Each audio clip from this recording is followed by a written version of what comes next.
বেশ কিছুদিন পর রাজপথে ফিরেছে রাজনীতি। খালেদা জিয়ার নিঃশর্ত মুক্তির দাবিতে আন্দোলন করছে বিএনপি।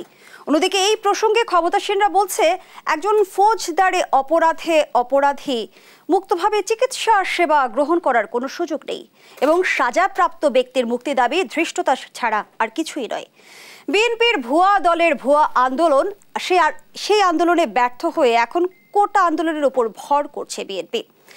রাজনৈতিক অঙ্গনে যেমন চলছে এই বিষয়গুলো নিয়ে অভিযোগ পাল্টা অভিযোগের রাজনীতি, সে সঙ্গে আমরা রাজনৈতিক অঙ্গনে তেমন কোনো উত্তাপ না দেখলেও দেখছি কিন্তু দুর্নীতির আলোচনায় ছড়াচ্ছে উত্তাপ। মোটা দাগে সকল বিষয় নিয়ে আলোচনা করতে চাই। দর্শক সবাইকে আমন্ত্রণ জানিয়ে শুরু করছি দেশ সাম্প্রতিকের আজকের আয়োজন। আমি ফারনাজ জুই রয়েছে আপনাদের সঙ্গে।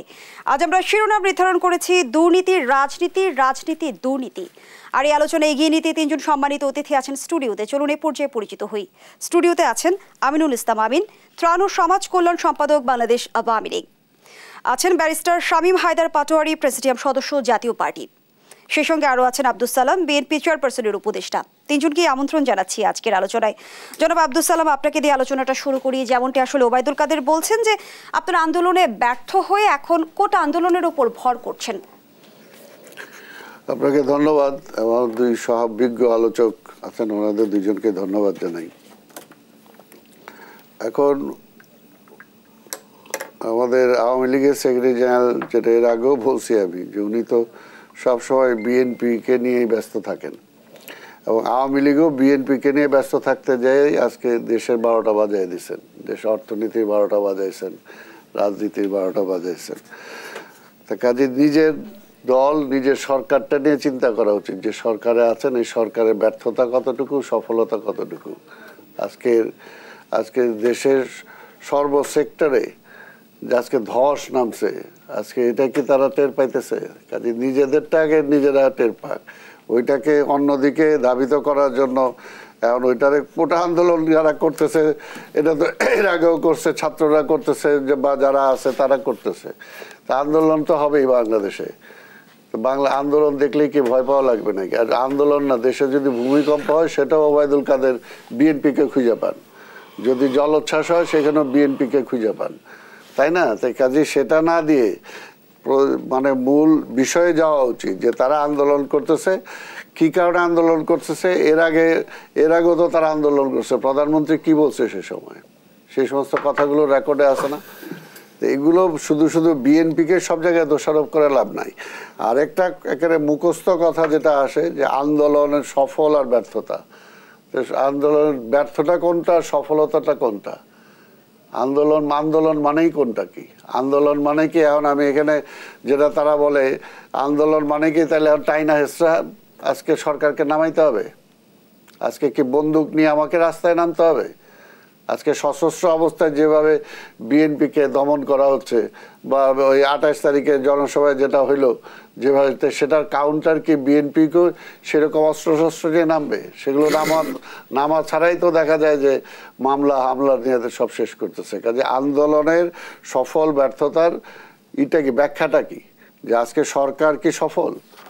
সরকার তো আজকে জোর করে আছে, একটা সরকার কোনো নির্বাচন আন্দোলনে কে কতটুকু সফল হলো না হলো সেটা যখন নির্বাচনে আমি যাব, নির্বাচনে জনগণ ম্যান্ডেট দিবে।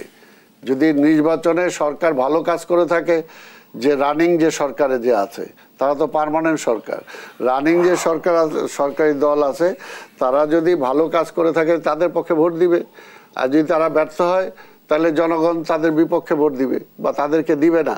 কিন্তু সেই ভোটটাই তো নাই। আজকে যাচাই করার জন্য যে কে সফল আর কে ব্যর্থ, যাচাইয়ের একটাই তো মাত্রাকাঠি। স্বাধীন দেশে কি একটা পরাধীন আছি আমি, যে পরাধীন দেশের মধ্যে আমি এখন বন্দুক নিয়ে যুদ্ধ করব? যেরকম বাংলাদেশের জন্য যুদ্ধ করছি, যে আমার গণতন্ত্র কায়রা নিছে, আমার ভোটের অধিকার কায়রা নিছে, আমার মৌলিক অধিকার কায়রা নিছে, সেটার জন্য সেসব যুদ্ধ করছি শেষ পর্যন্ত। তা এখনও কি এই সরকারে হটাইতে যায় কি আমাকে যুদ্ধ করতে হবে? কথাটা হলো যে ভোটটা দরকার। আমরা যেটা চাচ্ছি আমাদের বিরোধী দলের পক্ষ থেকে আমরা কি বলছি, যে একটা নির্বাচন করে জনগণ আপনাকে রায় দেয় কিনা, এবং সেটা নেয়ার জন্য নিরপেক্ষ একটা সরকার নির্বাচনকালীন রাখেন। আপনি ক্ষমতায় থেকে আপনি ক্ষমতাকে দীর্ঘায়িত করার জন্য আপনি বলবেন যে ভোট দেন, আবার আপনি ভোটের মধ্যে টোটাল আগেই রেজাল্ট আগের দিনই ঠিক করে ফেলাবেন, আগের দিনই সব ঘোষণা দিয়ে দিবেন। আস্তে আস্তে তো সব বেরোচ্ছে, তাই না? এই সমস্ত আজকের এই যে আজকে বেনজির সাহেবের আজকে কি অবস্থা, আজকে আজিজ সাহেবের কি অবস্থা, তা আমি তো বলবো এদের তো কোনো দোষ নাই, দোষ তো হলো সরকারের। সরকার তাদেরকে দিয়ে অপকর্ম করাইছে, আজকে সে অপকর্মর এমন পর্যায়ে যায় ঠেকছে যে সেটার দায় দায়িত্ব এখন সরকার নিতে পারছে না বা চাচ্ছে না, এখন তাদেরকে বলির পাঠা করতেছে। বলির পাঠা হওয়া উচিত সরকার। আজকে কেন আজকে প্রশাসনের লোকজন, প্রশাসনকে কে ব্যবহার করছে, আজকে পুলিশের প্রধানকে কে ব্যবহার করছে? আমরা তো মনে করি যে বাংলাদেশের যে পুলিশ যেটা আছে আপনি নিরপেক্ষভাবে কাজ করতে দেন, এর চেয়ে বেটার পুলিশ নাই। কিন্তু আজকে সেই পুলিশকে যখন আপনি দলীয়ভাবে ব্যবহার করেন, একটা দলের কর্মী হিসেবে ব্যবহার করেন, আজকে সেই পুলিশের রিক্রুটমেন্টের জন্য, আজকে প্রশাসনের রিক্রুটমেন্টের জন্য যখন আপনি ব্লাড টেস্ট করে ভর্তি করান সেখানে, তাহলে তো এইটাই হবে। আজকে সব জায়গায় ব্যর্থ। আজকে কি সরকার সার্থক? আজকে বিএনপি, আজকে ধন্যবাদ জানাচ্ছি জনাব আব্দুল সালাম। পরবর্তী অংশে প্রশ্ন নিয়ে আবারও ফিরবো আপনার কাছে। জনাব আমিনুল ইসলাম আমিন, সব জায়গায় আপনারা ব্যর্থ, আপনারা কি সেই হিসেব নিকেশ বা সমীকরণটা করছেন কিনা? আর বিএনপিকে নিয়ে আপনারা চিন্তা করতে করতে পুরো রাষ্ট্র ব্যবস্থায় ধস নামিয়ে ফেলেছেন, যেমনটি বলছিল আব্দুল সালাম, কি বলবেন? জি, শুভেচ্ছা আপনাকে, বিজ্ঞ আলোচক এবং সম্মানিত দর্শক যারা দেখছেন। আমি সালাম ভাইয়ের বক্তব্যটা শুনছিলাম। এটা তো নতুন কোনো বিষয় নয়, সালাম ভাইয়েরা প্রতিদিন এই কথাগুলো বলছেন যে আমরা দেশটাকে ধ্বংস করে দিয়েছি। আমি কোনো লম্বা বিতর্কে অথবা লম্বা উদাহরণ না, যে শুধু এটুকু যদি বলতে চাই যে আমরা যদি রাষ্ট্রটাকে ধ্বংস করে দিতাম তাহলে $560 মাথাপিছু ইনকামের দেশটা $2800 কী করে হলো? আমরা যদি রাষ্ট্রটাকে শেষ করে দিতাম তাহলে এই দেশে বিএনপি ক্ষমতা থাকাকালীন সময়ে বাংলাদেশে বিদ্যুৎ উৎপাদিত হতো 3200 মেগাওয়াট। তো সেটা এখন 26,000 মেগাওয়াট কী করে হচ্ছে? আমরা যদি দেশটাকে ধ্বংস করে দিতাম তাহলে আজকে আমাদের রিজার্ভ $460 বিলিয়ন কী করে হলো? তো এগুলো মুখস্থ কথাগুলোর জবাব দেওয়ার খুব প্রয়োজন হয় না যদি আমি পরিসংখ্যানটার দিকে নজর দেই। এখন আজকে সারা পৃথিবীতে বাংলাদেশের যে ভাবমূর্তি, যে অবস্থান, এবং এক সময় আমাদের দেশের মানুষকে মানে সবুজ পাসপোর্ট দেখলে অনেক দেশ ভিসা দিতে চাইতো না, এখন কিন্তু সে জায়গাটা নেই। আপনি যদি খবর নেন যে আমরা যেটাকে স্বপ্নের দেশ বলি অনেকেই, আমেরিকা বা কানাডা, সেখানে আমাদের দেশের আজকে যারা ভিসা প্রার্থী তারা কিন্তু অ্যাভেলেবেল ভিসা পাচ্ছে। এগুলো হচ্ছে আমাদের দেশের উন্নয়নের একটা একেবারে সুস্পষ্ট নিদর্শন। আর সালাম ভাই যেটি বললেন যে আন্দোলনের সাফল্য ব্যর্থতা অথবা 28 অক্টোবর, দেখুন জনাব ওয়াহিদুল কাদের যেটি বলেছেন যে বিএনপি এখন কোটা আন্দোলনের উপর আবার নতুন করে ভর করছে, তো এটা তো নতুন বিষয় নয়। আমরা এর আগেও দেখেছি ঢাকা শহরে যখন কোটা বিরোধী আন্দোলন হয়েছিল, তার আগে আমরা দেখেছি যে যখন নিরাপদ সড়কের আন্দোলন হয়েছিল তখন দেখেছি যে নীলক্ষেতে কলেজের স্টুডেন্টরা শত শত আপনার স্কুল ড্রেস বানাচ্ছে, কলেজের ড্রেস বানাচ্ছে। কেন? কারা তারা? পরে দেখা গেল যে সব জামাত বিএনপির লোকজন। তারপরে যদি আমি 28 অক্টোবরের কথা বলি, সব বাদ দিলাম, একটি রাজনৈতিক দল বিএনপির মতো, নিঃসন্দেহে বিএনপি একটি বড় রাজনৈতিক দল, এটাও শেয়ার করার জায়গা নেই। একটি রাজনৈতিক দল রাজনৈতিকভাবে কতটুকু দেউলিয়া হলে মিয়ান আরাফ কোথাকার কোন এক নাম না জানা ব্যক্তি তাকে দলীয় অফিসে নিয়ে এসে তাকে দিয়ে বক্তৃতা দেওয়া হলো যে জাতিসংঘ বাংলাদেশ থেকে সৈন্য প্রত্যাহার করে নেবে এবং কঠোর অবরোধ আসছে, নির্বাচন দিতে হবে। পরে দেখা গেলো যে মিয়ান আরাফ একজন আউট অ্যান্ড আউট ফ্রড এবং সে আমেরিকান, বলা হলো তাকে বাইডেনের উপদেষ্টা। পরবর্তীতে প্রমাণ হলো বাইডেনের উপদেষ্টা তো দূরে থাক, বাইডেন এই নামে কাউকে চেনেও না। তো এখন একটি রাজনৈতিক দল যখন দেউলিয়াপনার এই জায়গায় যায় আন্দোলনের নামে, তখন সেই দল যে আন্দোলন করবে সে আন্দোলনে মানুষের স্বার্থ কতটুকু রক্ষিত হবে অথবা সেই দলের স্বার্থ কতটুকু রক্ষিত হবে, দেশের ভবিষ্যৎ কতটুকু রক্ষিত হবে, এটা তো একটু চোখ বন্ধ করে আপনি একটু মানে গভীরভাবে পর্যবেক্ষণ করলেই বিষয়টা আমাদের কাছে খুব স্পষ্ট হয়ে ওঠে। উনি বলছেন যে সেনাবাহিনী প্রধান, সাবেক সেনাবাহিনী প্রধান আজিজ আহমেদের কথা বলছেন অথবা পুলিশের আইজিবির কথা বলছেন যে এই দায় সরকারের।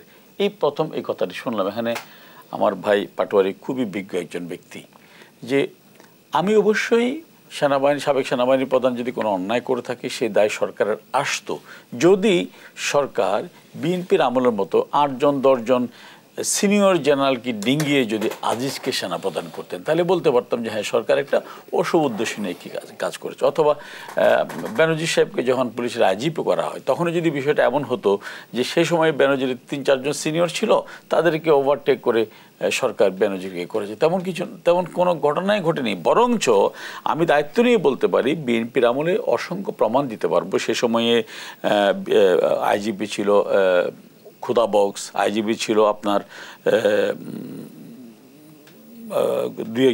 10টা অস্ত্র মামলা, ইভেন সে সময়ে ডিজিএফআইয়ের প্রধান ছিল আব্দুর রহিম, এনএসআইয়ের প্রধান ছিল। সবাইকে কিন্তু তারা রাষ্ট্রবিরোধী কাজে সম্পৃক্ত করেছিলেন বিএনপি, এবং দলীয়ভাবে দায়িত্ব নিয়ে, যে কারণে তাদের প্রত্যেকের বিরুদ্ধে মামলা এবং তাদের সাজাও হয়েছে। আওয়ামী লীগ সালাম ভাই বলুক একটি প্রমাণ যে যেভাবে বিএনপির আমলে তাদের ডিজিএফআইয়ের প্রধান, এনএসআইয়ের প্রধান এবং পুলিশ প্রধানদেরকে বিরোধী দলকে দমন করার জন্য এবং রাষ্ট্রীয়ভাবে অন্যায় কাজ করার জন্য ব্যবহার করা হয়েছে। আওয়ামী লীগের একজন সেরকম দেখাক আওয়ামী লীগ কাকে ব্যবহার করেছে। কিন্তু আমার প্রশ্নটি হচ্ছে যে আমরা যেমনটি জানতে পারলাম যে নির্ভরযোগ্য সূত্র বলছে যে বেনজির আর দেশে ফিরবে না, তাহলে এই যে নজিরবিহীন অপরাধ করে দেশ ত্যাগ করলো, দেশ তাকে সহায়তা করলো কে, তার পৃষ্ঠপোষককে? প্রশ্নটা রেখে যাচ্ছি, পরবর্তী অংশে এসে নিশ্চয়ই আমি বিস্তারিত শুনবো। ব্যারিস্টার শামীম হায়দার পাটোয়ারি, আমরা যেমনটি দেখছি যে রাজপথে ফিরেছে রাজনীতি, একদিকে খালেদা জিয়া নিঃশর্ত মুক্তির দাবিতে বিএনপি আন্দোলন করছে, অন্যদিকে বিএনপির আন্দোলনকে ক্ষমতাসীনরা এভাবে দেখছে যে বিএনপির দলটিই ভুয়া, বিএনপির আন্দোলনও ভুয়া। পাল্টাপাল্টি অভিযোগের রাজনীতিতে আপন গতিতে কি চলছে? একটি দল একটি দলকে ভুয়া বলতেই পারে, এটি তো স্বাভাবিক। বিএনপি আওয়ামী লীগকে ভুয়া বলবে, আবার আওয়ামী লীগ বিএনপিকে ভুয়া বলবে, বাট ফ্যাক্ট রিমেইন একটা দেশে তো একটা দল থাকতে পারে না, একটা দেশে একাধিক দল থাকবে, একটা দেশে একাধিক মত থাকবে। আওয়ামী লীগ যত শক্তিশালী হোক, যত শত বছরই ক্ষমতা থাকুক, আওয়ামী লীগ যেমন থাকবে আওয়ামী লীগের অপোজিশন দলও থাকবে, আওয়ামী লীগের অপোজিশন মতও থাকবে। এটাই রাষ্ট্রের কাঠামো।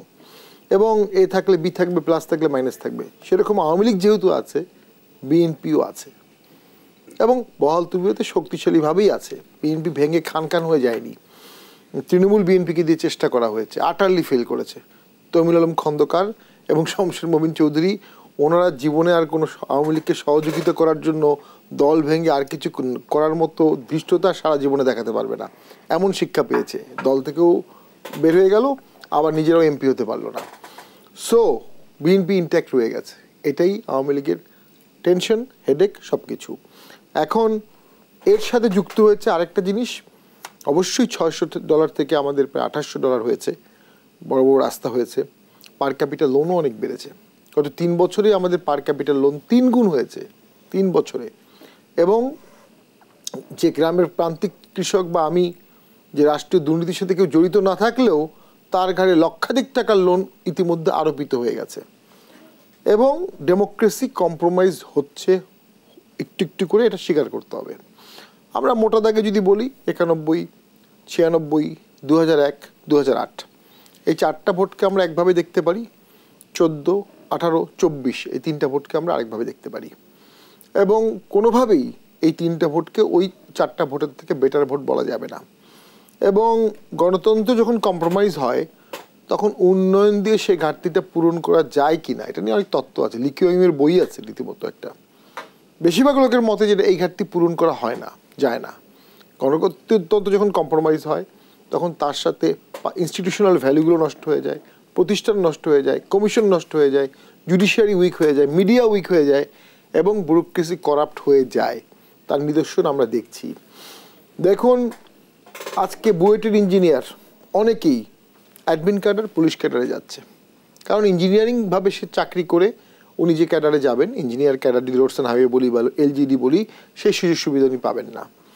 ল পড়ে বিচারক না হয়ে অ্যাডমিন ক্যাডারে যাচ্ছে, পুলিশে যাচ্ছে, কারণ সুযোগ সুবিধার তারতম্য অনেক বেশি। ক্যাডার, এমবিবিএস, ডাক্তাররা পর্যন্ত যাচ্ছে। এবং ক্যাডার চাকরি ছেড়ে দিয়ে অনেকে নন ক্যাডার চাকরিতে যাচ্ছে, ওখানে সুযোগ সুবিধা বা অন্যায় সুযোগ সুবিধা বেশি। তাহলে পুরো রাষ্ট্রটা যেটা হওয়ার কথা জনগণের অথবা জনগণের নির্বাচিত প্রতিনিধির। এই দেশে কিন্তু জনগণ মালিক, আর জনগণের প্রতিনিধিরা মালিকের প্রতিনিধি, বাকি সবাই কিন্তু কর্মচারী, পাবলিক সার্ভেন্ট। কিন্তু ব্যাপারটা পুরো উল্টো হয়ে যাচ্ছে। পাবলিক সার্ভেন্টরা নিজেদেরকে পাবলিককে সার্ভেন্ট ভাবা শুরু করছে এবং পাবলিকের প্রতিনিধি রাজনীতিবিদদেরও সার্ভেন্ট ভাবা শুরু করেছে কোনো কোনো ক্ষেত্রে। এমন রূঢ় বাস্তবতার মুখোমুখি আমরা কেন হলাম? একটা তো হচ্ছে ডেফিনেটলি ভোট, দুটো কারণে হয়েছে। 3টা ভোটে সরকার যেহেতু 3টা প্রশ্নবিদ্ধ ভোট কিছুটা করতে হয়েছে, তাকে প্রশাসনকে তুষ্ট রাখতে হয়েছে, প্রথম কথা। দ্বিতীয় হচ্ছে, আমি জাস্ট কালকেই ইন্ডিয়ান পার্লামেন্ট দেখছিলাম, রাহুল গান্ধী তো পরশুদিন ওপেনলি বলল নরেন্দ্র মোদীকে যে আপনি হিন্দু না। আবার কালকে একজন বলছে যে নরেন্দ্র মোদী কুতকুত খেলেছে, 460 আসন থেকে কুতকুত করে করে 240 আসনে নেমেছে। কেন বলতে পারছে? কারণ তারা একটা হিউজ মার্জিনাল অপোজিশন তৈরি করতে পেরেছে। কত আসন হবে ইন্ডিয়াতে এখন অপোজিশন? প্রায় 200 কত হবে, 60-40 রেশিওতে চলে গেছে। বাংলাদেশে কি হয়েছে? বাংলাদেশে 14 সাল থেকেই অপোজিশনটা ছোট, 260, 70, 80 হচ্ছে সরকারি দল, 40, 50, 60 হচ্ছে বিরোধী দল। আর এবার যেটা হয়েছে, এবার 11 বা 15 জন প্রকৃত বিরোধী দল বলা যায়, বাকি স্বতন্ত্ররা বেশিরভাগই আওয়ামী লীগেরই লোক। তাহলে যত দিন যাচ্ছে অপোজিশন আরও স্কুইজ হচ্ছে, ছোট হচ্ছে, আর সরকার বড় হচ্ছে। এখন আপনার 350 জনের সংসদে আপনি 20 জনের অপোজিশন দিয়ে কী করতে পারবেন? কতটুকু কথা বলতে পারবেন? কতটুকু ইম্প্যাক্ট করতে পারবেন? কতটুকু বাধ্য করতে পারবেন? সেই জায়গাতে অটোমেটিক্যালি রাষ্ট্র একদলীয় হয়ে যাচ্ছে, অটোমেটিক্যালি। ধন্যবাদ জানাচ্ছি ব্যারিস্টার শামীম হায়দার পাটোয়ারি। এই আলোচনায় আমরা আবারও ফিরবো, একটা বিরতির সময় হয়েছে, বিরতি থেকে ফিরে এসে শুনবো। দর্শক, দেশ সাম্প্রতিকের এই পর্যায়ে একটা বিরতি নিচ্ছি, সাথেই থাকুন।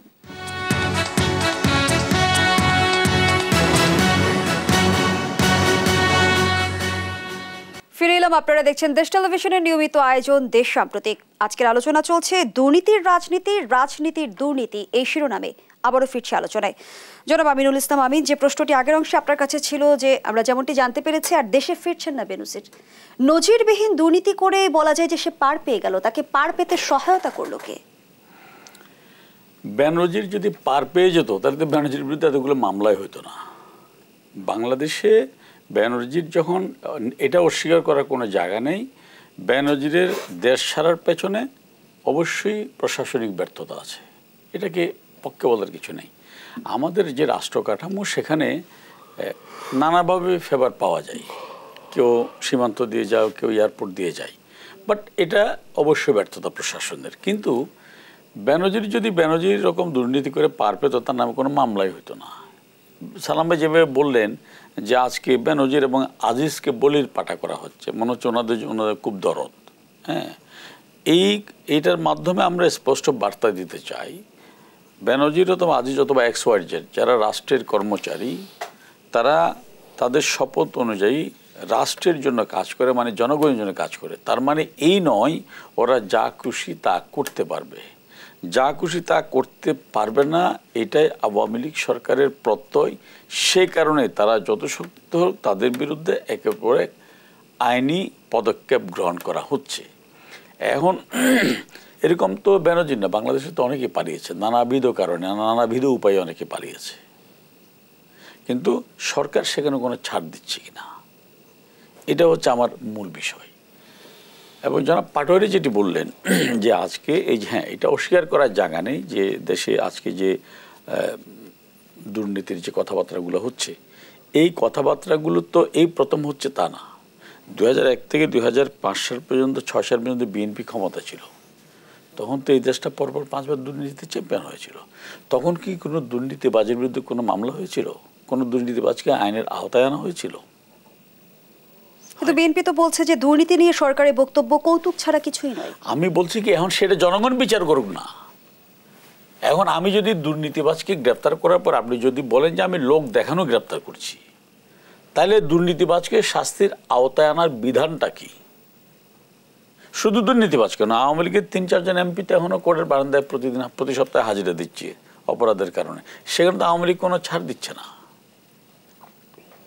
এখন যাদের আমলে আমরা পরপর 5 বার দুর্নীতিতে চ্যাম্পিয়ন হলাম, এখন বললে সালাম ভাই কষ্ট পাবে, কিন্তু সত্যটা কি, বিএনপির এখন যিনি ভারপ্রাপ্ত চেয়ারম্যান, যিনি এখন বিদেশে পলাতক অবস্থায় আছেন, তার বিরুদ্ধে তো, তার দুর্নীতির বিরুদ্ধে তো ভাই FBI এসে সাক্ষ্য দিয়েছে। FBI তার আওয়ামী লীগ চালায় না, তার ভাই মারা গিয়েছে কোকো, উনি আল্লাহ তাকে বেহেশত নসিব করুক, তার তো দুর্নীতির মানি লন্ডারিংয়ের টাকা বাংলাদেশে ফেরত এসছে।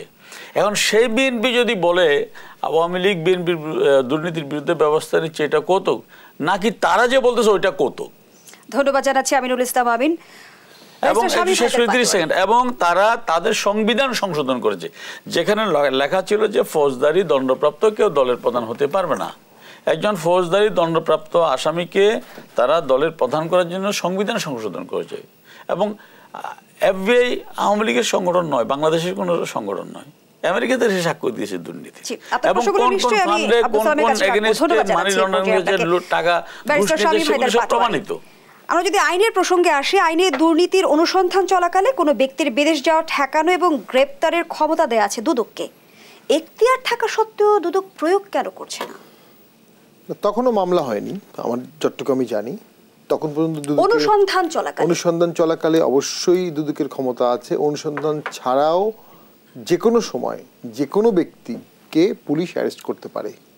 সিআরপিসিতে এই ক্ষমতা আছে, শুধু এক্সেপশন হচ্ছে সরকারি কর্মচারী, রিটায়ার্ড না, সরকারি কর্মচারীকে দুর্নীতির অভিযোগে বিনা ওয়ারেন্টে অ্যারেস্ট করা যাবে না। এই আইনটা এই সরকার করেছে, বাকি সবাইকে পারবে। এখন সেখানে পালিয়ে গেছে, এটা তো অবশ্যই সরকারি ব্যর্থতা। যে প্রক্রিয়ায় বেনজির অনেক ক্ষমতাবান ছিল সেই প্রক্রিয়ায় পালিয়ে গেছে, যে প্রক্রিয়ায় বেনজির সাহেবের সাথে অনেকের দ্বন্দ্ব হচ্ছিল সেই প্রক্রিয়ায় পালিয়ে গেছে। দেখুন, বেনজির আজিজ দেশের সমস্যা না, দেশের সমস্যা হচ্ছে একটা অন্তর্ভুক্তিমূলক ইলেকশন না হওয়া। একটা অন্তর্ভুক্তিমূলক ইলেকশন না হওয়ার কারণে মাঠ পর্যায়ে আওয়ামী লীগের নেতৃবৃন্দ একতরফা একটা ক্ষমতা দেখাচ্ছে, এবং তার ফলে কি হচ্ছে, দ্বন্দ্বটা এখন আওয়ামী লীগ বেশি হচ্ছে। এই যে বেনজিরের সাথে যদি সরকারের আপনি দ্বন্দ্ব ধরেন, বেনজিরও আওয়ামী লীগ, সরকারও আওয়ামী লীগ। আজিজ সাহেবের যদি সরকারের বা সরকারি প্রতিষ্ঠানগুলোর এখন দ্বন্দ্ব ধরেন, আজিজ সাহেবও আওয়ামী লীগ, সরকারও আওয়ামী লীগ। এখন আওয়ামী লীগের দ্বন্দ্বটা হচ্ছে এবং বাড়ছে। ফলে যেটা হচ্ছে, দুটো জিনিস হচ্ছে, এক, পুলিশের মতো একটা মহান প্রতিষ্ঠান, সেনাবাহিনীর মতো মহান প্রতিষ্ঠান, এই প্রতিষ্ঠানের হেডরা যখন আমেরিকান স্যাংশন কাটছে এবং মিডিয়া সম্পূর্ণরূপে তাদেরকে এক্সপোজ করছে, এই মিডিয়া এতদিন কোথায় ছিল, এই কমিশনগুলো এতদিন কোথায় ছিল, তারা কেন একটা লেভিয়াথানকে প্রথমে আটকায়নি? সরকার আটকাতে দেয়নি, সরকার তাদেরকে প্যাসেজ দিয়েছে, ইউজ করেছে। একটাই শর্ত ছিল, সরকার ক্ষমতা আসতে চেয়েছে বারবার। এখনো সরকার, স্বামীবাদের পাটোয়ারি, এখানে কি আসলে মিডিয়ার দায় নাকি ইন্টেলিজেন্স এজেন্সির দায়? সবারই দায় আছে, কিন্তু আপনি যখন বেনজির সাহেব আইজি ছিলেন তখন তো তার বিরুদ্ধে আমরা রিপোর্ট দেখিনি। আজিজ সাহেব যখন ছিলেন তখন তো তার বিরুদ্ধে রিপোর্ট আমরা দেখিনি। বাস্তবতার খানিক কেউ রিপোর্ট করেনি, এটাই বাস্তবতা। তো একটা যখন অধপতনে জাতি আসে, অধপতনে তো সরকার একা নিয়ে যেতে পারে না। সরকার, মিডিয়া, আইনজীবী, জুডিশিয়ারি সবাই মিলেই দেশটাকে অধপতনে নিয়ে যায়। তবে দেশটাকে উত্তোলন করতে পারে আবার একজন দুজন বিপ্লবী, রেভলিউশনারি, সেরকম লোকের অপেক্ষায় আমরা আছি। এখন যে প্রতিষ্ঠানগুলো ধ্বংস হয়ে গেছে, এগুলো আওয়ামী লীগকে ঠিক করতে হবে। 15 থেকে 16 বছর টানা আওয়ামী লীগ ক্ষমতায় আছে। এই 15-16 বছরে আওয়ামী লীগ অনেক ভালো কাজ করেছে, আবার তাদের ওভারলুকের কারণে অনেক প্রতিষ্ঠান নষ্ট হয়ে গেছে। আপনি খারাপ প্রতিষ্ঠান দিয়ে একটা অর্থনৈতিকভাবে স্বাবলম্বী দেশ চালাতে পারবেন না, দুর্নীতি আরও বাড়বে। অবশ্যই প্রতিষ্ঠানগুলোকে ঠিক করতে হবে, নির্বাচন ব্যবস্থাকেও ঠিক করতে হবে, অন্তর্ভুক্তি ইলেকশনের চেষ্টা করতে হবে। যদি অন্তর্ভুক্তি ইলেকশন না হয় তাহলে পার্লামেন্টে ভারসাম্য আসবে না। পার্লামেন্টে যদি ভারসাম্য না আসে তাহলে মাঠ পর্যায়ে ভারসাম্য থাকবে না। মাঠ পর্যায়ে যখন ভারসাম্য থাকবে না, তখন প্রশাসন, পলিটিশিয়ান, পুলিশ, এদের মধ্যে যে ভারসাম্য ছিল সেটা নষ্ট হয়ে গেছে। এই যে নষ্ট হয়ে গেছে, এটা রিকভারি করার কোনো সুযোগ বা সমাধান আপাতদৃষ্টি আমরা দেখছি না। আজিজ বেনজির একটা এক্সাম্পল তৈরি করা হচ্ছে, অথবা একটা ডাইভার্সন হচ্ছে, এটা দিয়ে বড় কিছু ইস্যুকে ডাইভার্ট করে দেওয়া হচ্ছে। আওয়ামী লীগের কী ক্ষতি হচ্ছে? ভবিষ্যতে যদি কখনো বিএনপি সফল আন্দোলন করার কাছাকাছি থাকে, হয়তোবা তখন যিনি পুলিশের আইজি থাকবেন, তখন যিনি বিজেপির হেড থাকবেন, তিনি মনে করতে পারেন আমি কেন আজিজ বা বেনজিরের মতো ঝুঁকি নেব। ঠিক সেই জায়গায় অবশ্যই বিএনপির চাপ বা আন্দোলন সফল হচ্ছে। যে আন্দোলন করে বিএনপি বেনজিরকে দেশ ছাড়া করতো, বিএনপির আন্দোলন ছাড়াই দেশ ছাড়া হয়ে গেছে। যে আজিজ সাহেব বলেছিল যে এই লাঠি আমাকে এমনি এমনি দেয়নি, বিএনপিকে উদ্দেশ্য করে বলেছিল, সে আজিজ সাহেবও এখন বিপদে আছে। সো বিএনপির আন্দোলন তো ইনডাইরেক্টলি সফল হচ্ছে, অথবা আমেরিকাই করে দিচ্ছে স্যাংশন দিয়ে, বাট হচ্ছে না তা না। সরকার অবশ্যই চাপে আছে। ধন্যবাদ জানাচ্ছি ব্যারিস্টার শামীম হায়দার পাটোয়ারি। জনাব আব্দুল সালাম, যেমনটি আসলে আমিনুল ইসলাম আমিন বলছিল যে আপনারা দাবি করছেন যে দুর্নীতি নিয়ে সরকারের বক্তব্য কৌতুক ছাড়া কিছু নয়, কিন্তু যখন আসলে তারেক রহমান আপনাদের 1 নম্বর নেতার বিরুদ্ধে আসলে দুর্নীতির অভিযোগ, তখন আপনাদের এই বক্তব্যগুলো আসলে কৌতুক, যেমনটি বলছিল আমিনুল ইসলাম আমিন। শোনেন, এটা তো প্রমাণিত। যদি আপনি আওয়ামী লীগ করেন বা আওয়ামী লীগে যান বা আওয়ামী লীগের পক্ষে পারপাস সার্ভ করেন, তাহলে দুর্নীতির মামলা সহ সবকিছুই শেষ হয়ে যায়। কিন্তু প্রমাণিত। আওয়ামী লীগে জয়েন করলে বা আওয়ামী লীগের পারপাস সার্ভ করলে হয়, এখন আপনি যাই করেন না কেন। আরেকটা হলো যে বেনজির সৃষ্টি হয়েছে 15 বছরের মধ্যে দিতে হয়েছে। তার যে এত কিছু হয়েছে, এটাকে একদিন যাওয়ার আগের মুহূর্তে হয়েছে বা যাওয়ার পরে হয়েছে? তাই দুর্নীতি তো তার দুর্নীতিবাদ বানাইছে, যেটা আমরা বারবার বলছি যে আজকে সে ক্ষমতায় থাকার জন্য সেই সময় তাকে ব্যবহার করা দরকার, ব্যবহার করার জন্য তাকে স্বাধীনতা দিয়ে দিছে। খালি বিএনপি থাকাও তুমি যা ইচ্ছা করো। আজকে সকল প্রশাসন কিন্তু আজকে অবস্থা করে ফেলছে, তাই না? আজকে আইন ভাই যে আরো কয়েকটা কথা বললেন, যে মানে পার ক্যাপিটা ইনকাম বাড়ছে, মানুষ বুঝতে চায় যে তার জিনিসপত্র তার ক্রয়ের ক্ষমতার মধ্যে আছে কিনা।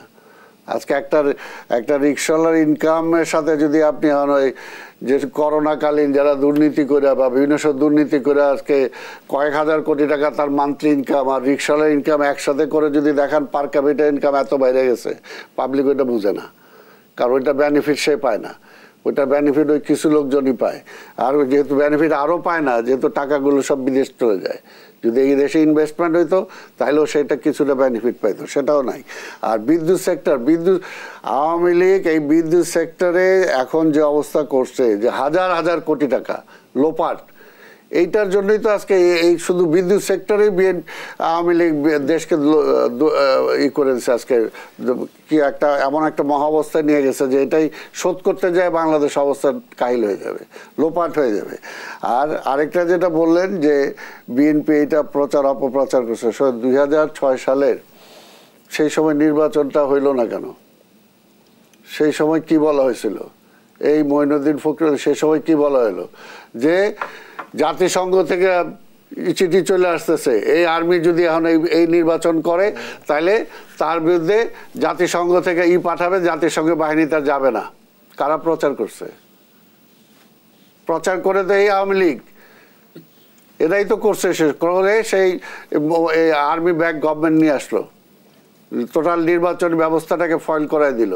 এবং তারপরে আজকে আইসা আবার তারাই বেনিফিট নিয়ে এখন আবার বলতেছে কোনো নির্বাচন দরকার নেই, তারা ক্ষমতায় থেকে নির্বাচন করবে। অর্থাৎ আজকে কেয়ারটেকারের মাধ্যমে যতটুকুই ছিল সেটাকেও শেষ করে দিচ্ছে। অর্থাৎ ওনার মাধ্যমে ভালো হবে, কেয়ারটেকারের মাধ্যমে হলো খারাপ। অর্থাৎ ওনার মাধ্যমে ভালো হবে যে উনি তো ক্ষমতায় থাকতে পারবে, যেটা আজকে হয়ে গেছে বাস্তবতা।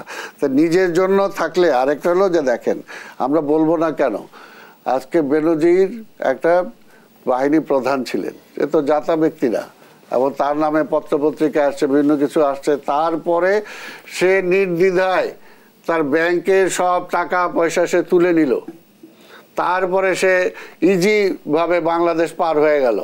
তো এমনি এমনি গেছে গা। খালেদা জি একটা চিকিৎসার জন্য যাইতে পারবে না, তার জন্য আইন করে গভর্নমেন্টের পক্ষ থেকে সরকার বিধি দিয়া যে এই বিধিতে তারা ছাড়ালো, এই বিধিতে সে বাইরে যাইতে পারবে না। বলেছেন যে এখানে প্রশাসনের ব্যর্থতা রয়েছে। তো প্রশাসনের ব্যর্থতা, প্রশাসন কার আন্ডারে এখন? সরকার না? আওয়ামী লীগ সরকার আন্ডারেই তো। তার মানে সরকার ব্যর্থ? সরকার ব্যর্থ, প্রশাসন মানে কি? প্রশাসন আলাদা নাকি? অনেক এইগুলো হাসি পায় যখন বলে আরে অমুক মন্ত্রী ব্যর্থ হয়েছে, প্রধানমন্ত্রী ঠিক আছে। আরে প্রধানমন্ত্রী আন্ডারেই তো সব কিছু। আবার ও যদি ব্যর্থ হয় তাহলে ও আবার সার্থক থাকে কেমনে? তো বিষয়টা হলো যে আজকে ওবায়দুল কাদের এত কিছু বয়ান দিতেছেন, তার মন্ত্রণালয়টাই তো তিনি সামলাইতে পারেন না। তার মন্ত্রণালয় যে আজকে প্রতিটা দিন প্রতিটা সময়ে অ্যাক্সিডেন্ট হচ্ছে, লোক মারা যাচ্ছে, বিভিন্ন কিছু হচ্ছে, তার মধ্যে কোনো খবর নাই। আজকে লাইসেন্স পায় না, আজকে বিআরটিতে যে অবস্থা, দুর্নীতির যে অবস্থা, আজকে সেগুলোতে নজর দিক না। যেটা আমি প্রথমেই বলছি যে খালি বিএনপির দিকে নজর দিতেছে, যে বিএনপি ঠেকাও, বিএনপি ঠেকাইলে তো বিএনপি ঠাকাইতে যে তাদেরকে লাঠিয়াল হিসেবে ব্যবহার করছে, এখন কেন আবার তাদেরকে তাদের ব্যবস্থা নিতেছে? অর্থাৎ প্রয়োজন শেষ হয়ে আছে। এর জন্য এমনটিও শোনা যাচ্ছে যে বিএনপির ভেতরে আসলে দ্বন্দ্ব তৈরি হয়েছে, দুটি পক্ষ তৈরি হয়েছে এবং মতানৈক্য তৈরি হয়েছে আন্দোলনের ব্যর্থতা প্রশ্নে। আমি প্রশ্নটি আপনার কাছে রেখে যাচ্ছি, বিস্তারিত শুনতে হবে। বিরতি নিয়ে এসে নিশ্চয়ই আমি আপনার কাছেই ফিরবো। এই পর্যায়ে আবারও বিরতিতে যাচ্ছি, সাথেই থাকুন।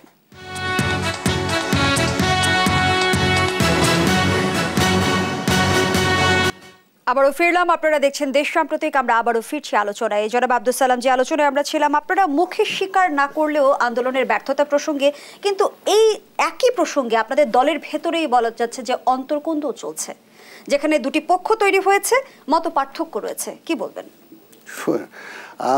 আন্দোলন ব্যর্থ সফল কি না এটা তো প্রথমে আলোচনা করলাম। আন্দোলনে আমি তো মনে করি যে আন্দোলনে 100% সফল। আমি যে জায়গায় ছিলাম, আমার দায়িত্বটা ছিল জনগণকে আজকে সরকারের অপকর্ম, সরকারের দুর্নীতি, সরকারের এইগুলোকে তুলে ধরে সরকারের আওয়ামী লীগ থেকে জনগণকে বিচ্ছিন্ন করা। আমি সেটা করতে সক্ষম হয়েছি।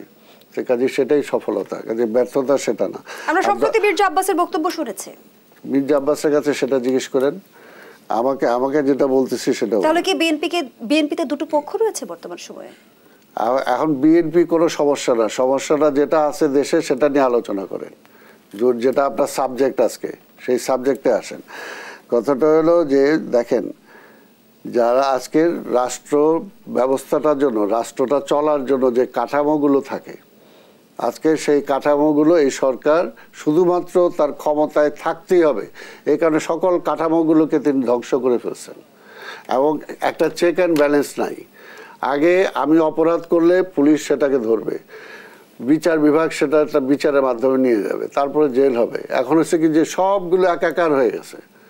এখন যারা সেটা ধরবে তাদেরকে অপরাধী, অর্থাৎ যে চোর ধরবে, যে অপরাধী ধরবে, যে আইনের শাসন কায়েম করবে, তাদের সবাইকে আপনি অপরাধী বানায় ফেলছেন। এই যে তার মধ্যে প্রমাণ হলো বেনজির, অপরাধী বানায় ফেলছেন। আজকে চিফ জাস্টিস, তাকে আপনি অপরাধী বানায় ফেলছেন, তাই না? আজকে কী হবে? একটা রাষ্ট্র যে কয়টা ব্যবস্থার উপর দাঁড়ায় থাকে সবগুলোকে ধ্বংস করে দিচ্ছেন। তো এইখানে তো একটা রাষ্ট্রই চলছে না।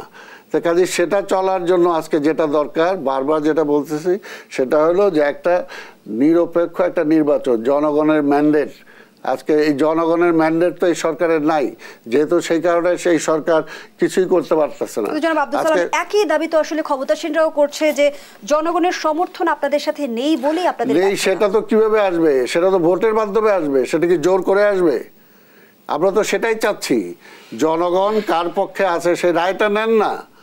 যেটা পাটোয়ারি সাহেবও যেটা বললেন যে আজকে এটা বাস্তব, যে আজকে এই কয়েকটা নির্বাচন হয় নাই। নির্বাচন হইলে জনগণ ম্যান্ডেট দিলেই তো বোঝা যাবে জনগণ কার পক্ষে আছে। নেবার সুযোগটা কি দ্বাদশ নির্বাচন আপনাদের সামনে কি ছিল না? কোনোভাবেই ছিল না। কিভাবে ছিল কিভাবে বলেন? আপনি কি হলো, আপনি 28 তারিখে আমার একটা জনসভা, আপনি আগে থেকে জনসভার সমবেত হওয়ার সময় থেকেই সেখানে মারপিট লাগাই দিলেন, সেখানে টিয়ার সেল মারা শুরু করলেন, সেখানে আমাদের কর্মীদেরকে মারা শুরু করলেন।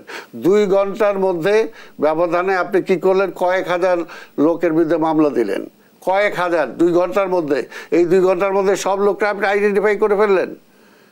এবং একটা থানা না, মনে করেন আমার বিরুদ্ধে 13টা মামলা করলেন। তো এই মামলাগুলোকে এই 2 ঘন্টার মধ্যে আপনি আইডেন্টিফাই করে ফেললেন যে আমি পল্টনে থেকে মোহাম্মদপুরে যায় ঘটনা ঘটাইছি। তো এটা হলো যে পরিকল্পিতভাবে সরকার যে বিএনপিকে যে কোনোভাবে হোক আজকে জেলের ভিতরে ঢুকায় দাও, আজকে রাস্তা থেকে সরায় দাও, এর মধ্যে দিয়ে ফাঁকে একটা নির্বাচনের নামে প্রহসন করে ফেলো। সেটা করছে সরকারের। যদি এরকম কোনো পরিকল্পনা থেকেও থাকে, আপনাদের প্ল্যান বি কেন ছিল না? আমাদের প্ল্যান কি? আমরা ভোট চাই, আমরা কি মারামারি করবো? ওইটা পারা মানে আমি কেন পুলিশের সাথে যে অস্ত্র নিয়ে লড়াই করব? আমি কি করবো সেটা? তাই আপনি তো সেটা করা ছাড়াই মামলা দিতেছেন যে আমি ওইটা ভাঙছি, এটা করছি, ওইটা গুলি করছি, তাই না? আপনাদের নিজেই দিয়ে দিতেছেন। তো এর জন্য সবচেয়ে বড় এগুলো দিয়ে তো সরকার যদি স্বস্তিতে থাকতো, আজকে দেশ যদি স্বস্তিতে থাকতো, তাইলে বুঝতাম যে হ্যাঁ সরকার ভালো কাজ করতেছে। সরকার কি খুব স্বস্তিতে আছে? মানুষের স্বস্তিতে রাখতে পারছে? আজকে জিনিসপত্রের দাম, আজকে প্রশাসন, এই যে দুর্নীতির আপনারাই তো আলোচনা করতেছেন, আমরা করতেছি যে আজকে প্রত্যেকটা জায়গায় যেখানেই যান কথাটা দুর্নীতিটা কোত্থেকে আসলো? 15 বছর আওয়ামী লীগ ক্ষমতায়, তারপর 0 টলারেন্স। তো 15 বছর 0 টলারেন্সের যদি বেনজির সৃষ্টি হয়, তাহলে তো 0 টলারেন্সের অবস্থাটা মানুষের মুক্তি চায়। ধন্যবাদ জানাচ্ছি জনাব আব্দুল সালাম। জনাব আমিনুল ইসলাম আমিন, সর্বত্রই আসলে দুর্নীতির আলোচনা। জাতীয় সংসদে আমরা দেখছি সংসদ সদস্যরা পর্যন্ত উত্তপ্ত বাক্য বিনিময় করছে দুর্নীতির প্রসঙ্গে। সেই জায়গা থেকে দুর্নীতির লাগাম টানবে কে? এটা হচ্ছে বিউটি অফ দ্য ডেমোক্রেসি। এই যে সরকারের লোকজনও অকপটে বলতে পারছে যে দুর্নীতি হচ্ছে ওদের গ্রেফতার করা দরকার। এখানেই জনগণের প্রতি আওয়ামী লীগের জবাবদিহিতার সর্বোৎকৃষ্ট উদাহরণ। সালাম ভাই কি বলতে বোঝাতে চাচ্ছেন আমি জানি। উনি বলছেন যে সরকার বেনজিরকে অপরাধী বানিয়ে ফেলেছে। তো বেনজির পুলিশের প্রধান হোক, যে হোক, সে অন্যায় করলে তার বিরুদ্ধে ব্যবস্থা নেওয়া যাবে না? যেরকম তারা ব্যবস্থা নেয়নি, আমরা কি সেটা করতে চাচ্ছেন? এখন ব্যবস্থা নিলে বলছে আমরা অপরাধী বানিয়ে ফেলছি, ব্যবস্থা না নিলে বলছে যে আমরা কিছু করতেছি না। একটি রাজনৈতিক দল, যেমন উনি অনেকগুলো কথা বলেন 28 তারিখ নিয়ে, আমি মনে করি এখন সালাম ভাইদের উচিত 28 তারিখ কেন এটা হয়েছে আওয়ামী লীগ বা সরকারকে দায় না করে তাদের চিন্তা করা উচিত যে 28 তারিখে কেন বিএনপির মিছিল থেকে সাংবাদিকদের উপরে হামলা করা হলো, এবং আহত সাংবাদিকরা কিন্তু বলেছে কোন মিছিল থেকে হামলা হয়েছে। তাদের চিন্তা করতে হবে যে কেন 28 তারিখে পুলিশকে হত্যা করা হলো। তাদের চিন্তা করতে হবে কি মিয়ান আরাফকে কি সরকার বিএনপি অফিসে পাঠিয়েছিল? এখন উনি একটা হাস্যকর কথা বলেছেন যে 1/11-তে আমরা বলেছি জাতিসংঘ সৈন্য প্রত্যাহার করে নিচ্ছে। তো এখন আমরা কোথায় বললাম? আমরা কি মাইকিং করে বলেছিলাম? তা আপনারা সেটা সিদ্ধান্ত মেনে নিলেন কেন? অর্থাৎ যখন এইটা হচ্ছে জনবিচ্ছিন্নতার প্রমাণ। অর্থাৎ একটি দল যখন জনবিচ্ছিন্ন হয়ে যায় তখন তারা মানে নিজের ছায়াকেও ভয় পায়। সে ভয় পাওয়ার জায়গা থেকে হয়তো তারা 1/11 সে কাজটা করেছিল। আমরা তো কোনোদিন বলিনি যে ওরা আওয়ামী লীগ কোথাও কখনো, যদি সালাম ভাই একটি দৃষ্টান্ত দিতে পারে 1/11 সময় আওয়ামী লীগ কোথাও বলেছে যে বিএনপি ক্ষমতা না ছাড়লে জাতিসংঘ আমাদের সৈন্য নিবে না। বরঞ্চ বিএনপির এই লাগাতার অপপ্রচার যে জাতিসংঘ থেকে আরও কঠোর অবরোধ আসছে, এর মধ্যে গত 2 দিন আগে জাতিসংঘের প্রধান বললেন যে বাংলাদেশ থেকে তারা আরও বেশি সৈন্য নিতে চায়। এইটা হচ্ছে বিশ্বব্যাপী বাংলাদেশের পজিটিভ ইমেজের প্রতিফলন। এবং আমি খুব বেশি কথা বলবো না, বিদ্যুৎ নিয়ে যে কথাটি বলছেন আমি খুব বিনয়ের সাথে সালাম ভাইকে বলতে চাই, বঙ্গবন্ধু কন্যা যদি ভর্তুকির মাধ্যমে বিদ্যুতের এই দুঃসাহসিক সিদ্ধান্ত গ্রহণ না করতেন, আজকে যে 460 বিলিয়নের অর্থনীতির বাংলাদেশ, সেটা কোনো দিন এখানে আসতো না। আমি 10 টাকা ইনভেস্ট করে আমার 100 টাকা ইনকাম হচ্ছে কিনা, এইটাই হচ্ছে ইকোনমি দেখতে হবে। আমি কোনো টাকা ইনভেস্ট না করে মাইনাসে থাকলাম, সেটা কিন্তু কোনো দরকার নেই। মাটির নিচে হোক অথবা আপনার ঘরে থাক, সেই সম্পদ যদি আপনি কাজে না লাগান, এটা কোনো সম্পদের মূল্যই আসে না। এই বাস্তবতায় কিন্তু আজকে বিএনপির নেতৃত্ব বুঝতে ব্যর্থ হচ্ছে। দুজন আলোচকই কিন্তু বলছিল যে বর্তমান সংকটের একমাত্র সমাধান হতে পারে অন্তর্বর্তী নির্বাচন। আমি বলছি কি, একটা অন্তর্বর্তীমূলক নির্বাচন করার জন্য 2014তেও বর্তমান সরকার তাদের সর্বোচ্চ প্রচেষ্টা গ্রহণ করেছে, 2018 করেছে, সে সময় বিএনপি ছিল, 2024-এও কিন্তু অনেকগুলো মিডিয়াতে সর্বাত্মক চেষ্টা করেছে। কিন্তু এখন যদি একটি রাজনৈতিক দল নির্বাচন অংশগ্রহণ কোনোভাবেই করতে না চাই, তাহলে সেখানে তো আমাদের পায়ে দড়িতে কোমরে দড়ি বেঁধে বা শিকল বেঁধে নির্বাচন আনার কোনো সুযোগ নেই। আমি শেষ করতে চাই, আর বিএনপির যে কথাটি বললেন, বিএনপি দলটি কোথায় দাঁড়িয়ে আছে, যারা মোয়াজ্জেম হোসেন আলাল, বিএনপির একজন বড় নেতা, অনেক বড় নেতা, উনি মধ্যরাতে বিএনপির কমিটি হওয়ার পরে ওনাকে প্রথম আর একটা ইন্টারভিউ নিয়েছিল। তিনি বলেছিলেন যে এটা নিয়ে আপনার বক্তব্য কি? তিনি বলেছেন এটা ভালো কি খারাপ সেটা আমি জানি না, তবে আমি আমৃত্যু বিএনপিটা করতে চাই। অর্থাৎ বিএনপির নেতৃত্ব আজকে এমন অবস্থা হয়েছে যে ওখানে দাঁড়িয়ে সত্য কথা বললেও বিএনপি করা যাবে না। সেই জন্য আল্লাহ সাহেবের মতো লোক বলছে যে আমি আমৃত্যু বিএনপিটা করতে চাই। এইটা হচ্ছে যাদের ইনার গণতন্ত্র, তারা দেশে কি গণতন্ত্র দিবে? দুর্নীতিবাজদের রক্ষা কবচ হিসেবে কাজ করছে বর্তমান সময়ে? সরকারি দুর্নীতিবাজদের রক্ষা কবচ হিসেবে কাজ করছে কিনা সরকারি কর্মচারী আর আইন? জি, আইনটার কথা না না, আইনতে কখনোই রক্ষা কবচ হিসেবে কাজ করছে না। দেখুন, দুদকের যারা কর্মকর্তা আছেন তারা সরাসরি সরকারি কর্মচারীদের স্বপ্রণোদিত হয়ে খুব বেশি তারা তদন্ত করেন না। তাদের পক্ষে সম্ভব না। 11 লক্ষ সরকারি কর্মচারী, দুদকের কতজন কর্মচারী আছে? দুদক যেটা এক্সপোজ হয় সেটার পিছিয়ে যায়। তবে অটোমেটিক একটা সিস্টেম চালু করা দরকার। প্রতি বছর যে ট্যাক্স ফাইল জমা দেয় সরকারি কর্মচারীরা, এই ট্যাক্স ফাইলের সাথে কিন্তু আপনার সম্পদের তারতম্য থাকতে পারে। আমরা সংসদেও বলেছিলাম প্রতি বছর তারা সম্পদ বিবরণী দিবে, আমরা গতকাল রিটও দেখেছি, প্রতি প্রমোশনের আগে দিবে। তো এই জিনিসগুলো আসলে, যেমন যারা রাজনীতি করে তারা ভোটের সময় কিন্তু বিবরণী দেয়, সেখানে কিন্তু একটা দায়বদ্ধতা চলে আসে, একটা কম্পারিজন চলে আসে। এই জিনিসগুলো এখন সরকারি কর্মচারীদের নিয়ে আসতে হবে। সরকারি কর্মচারীদের বেতন 2016 সালে 1 লাফে অনেক বাড়ানো হয়েছে, এবং মাননীয় প্রধানমন্ত্রী তখনও দুঃখ করে বলেছিলেন যে বেতন তো বাড়ালাম, দুর্নীতি বা প্রোডাক্টিভিটি তো বাড়লো না। তো সেই ক্ষেত্রে বেতন সুযোগ সুবিধা একটু বাড়াতে হবে এবং দুর্নীতি কমানোর জন্য রিয়েল ইফেক্টিভ মিজান নিতে হবে। আর মোস্ট ইম্পর্ট্যান্ট, কিছু পদ থাকবে বাই চয়েস, বাকি সব পদগুলো মেরিট ভিত্তিতে সিলেকশন হওয়া উচিত এবং তাদেরকে ইন্ডিপেন্ডেন্টলি নিউট্রালি কাজ করতে দেওয়া উচিত। সরকার যদি প্রশাসনকে ব্যবহার করে, প্রশাসনও সরকারকে ব্যবহার করবে এবং এখানে ভাইস ভার্সা দুর্নীতি তৈরি হয়ে যাবে। সরকারও দুর্নীতি করবে, প্রশাসন অ্যালাউ করবে, প্রশাসনও দুর্নীতি করবে, সরকার অ্যালাউ করবে। ঠিক সেভাবেই দেশের একটা বড় অংশ লুটপাট হয়ে যাচ্ছে এবং জনগণ ক্ষতিগ্রস্ত হচ্ছে, জনগণের অধিকার ক্ষতিগ্রস্ত হচ্ছে, ন্যায় বিচার ক্ষতিগ্রস্ত হচ্ছে। তাহলে দুর্নীতি রুখবে কি? অবশ্যই দুর্নীতি রোখার, সেই জন্যই তো প্রতিষ্ঠান দরকার ছিল যারা সরকারের থেকে ইন্ডিপেন্ডেন্ট, কমিশন, মানবাধিকার কমিশন, দুর্নীতি দমন কমিশন, জুডিশিয়ারি, ফ্রি মিডিয়া। এই প্রতিষ্ঠানগুলো যখন ধ্বংস হয়ে যায় তখন দুর্নীতি রোধ করার মতো আর কেউ থাকছে না। এটাই আমাদের সবচেয়ে বড় 15 বছরের ব্যর্থতা। আমি বলবো অনেক সফলতা আছে, রাস্তাঘাট হয়েছে, কৃষিতে সফলতা আছে, কোভিডের সময় সফলতা আছে, কিন্তু প্রতিষ্ঠানগুলো ধ্বংস হয়ে গেছে, নিউট্রালি নষ্ট হয়ে গেছে, দুর্নীতি চেক করার মতো এখন আর কিছু নাই। এখন সবাই ধরে নিচ্ছে মাননীয় প্রধানমন্ত্রী নির্দেশ দিলে দুর্নীতি রোধ হবে, মাননীয় প্রধানমন্ত্রী নির্দেশ না দিলে দুর্নীতি রোধ হবে না।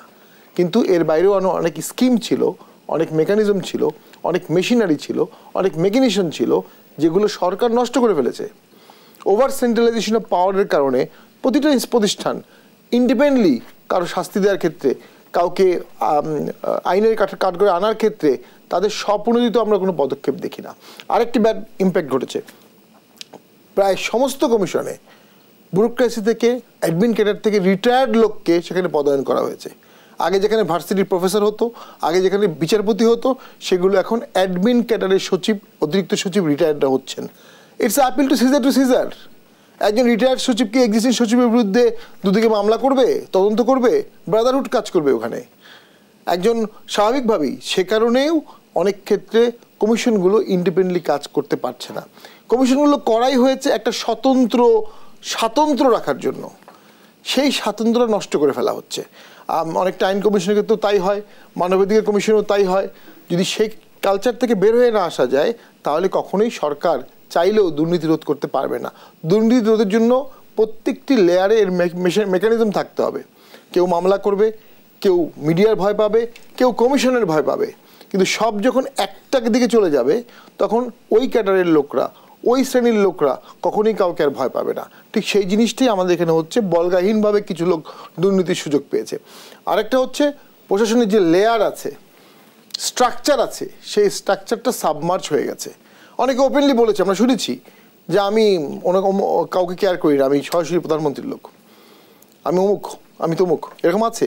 দেখা যাচ্ছে উপজেলা পর্যায়ের কর্মকর্তারা বিভাগীয় পর্যায়ে গুরুত্ব দিচ্ছে না, জেলা পর্যায়ের কর্মকর্তা বিভাগীয় পর্যায়ে ক্ষমতার বলয়ে দুর্নীতির বিস্তারই ঘটছে। এক্স্যাক্টলি না, ক্ষমতার বলয় ছাড়া তো দুর্নীতির বিস্তার কখনো ঘটে না।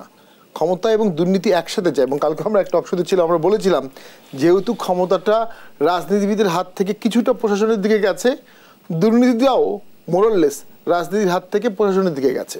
ধন্যবাদ জানাচ্ছি ব্যারিস্টার শামীম হায়দার পাটোয়ারি, ধন্যবাদ জানাচ্ছি আব্দুল সালাম, ধন্যবাদ জানাচ্ছি আমিনুল ইসলাম আমিন আপনাকেও। দর্শক, এখানেই শেষ করছি দেশপ্রতীকের আজকের আয়োজন। ধন্যবাদ আমাদের সাথে থাকার জন্য।